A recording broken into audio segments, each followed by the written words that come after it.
Hello नमस्ते प्रणाम। आप सब कैसे हैं? मैं आशा करती हूँ कि आप लोग अच्छे होंगे। मैं इसी वक्त उर्मिला देवी अपने यूट्यूब चैनल में आप सभी का स्वागत करती हूँ और करती ही रहूंगी। फिर से मैं सर्वागार गीत गाने जा रही हूँ। पसंद आए तो लाइक सब्सक्राइब शेयर जरूर कीजिएगा और कमेंट में जरूर बताइए मेरे गीत आप लोग कैसा लगा प्लीज। रौरा तिलक में काम करवावले रही, रौरा तिलक में काम करवावले रही, बाकी अंगना में बर्तन चढ़ौले रही, बाकी अंगना में बर्तन चढ़ौले रही।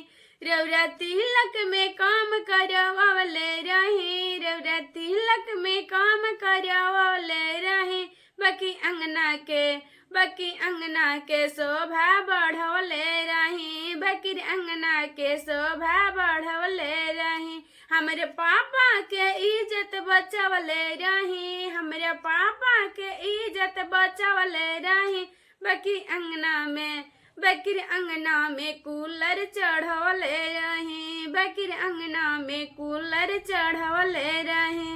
रौरा तिलक में काम करवावले रही, रौरा तिलक में काम करवावले रही, बाकी अंगना में फ्रीज चढ़वले रही, बाकी अंगना में फ्रीज चढ़वले रही। हमारे भैया के इज्जत बचावले रही, हमारे भैया के इज्जत बचावले रही, बाकी अंगना में चैन पहनवले रही, बाकी अंगना में चैन पहनवले रही।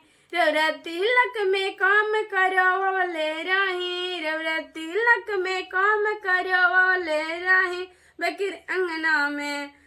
अंगना में अंगूठी पहनवले रही, बाकी अंगना में अंगूठी पहनवले रही।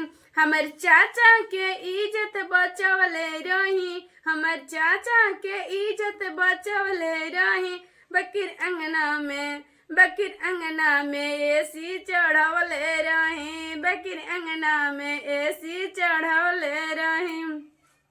रौरा तिलक में काम करवावले रही, रौरा तिलक में काम करवावले रही, बाकी अंगना के शोभा बढ़वले रही, हमरे अंगना के शोभा बढ़वले रही, हमरे पापा के इज्जत बढ़वले रही।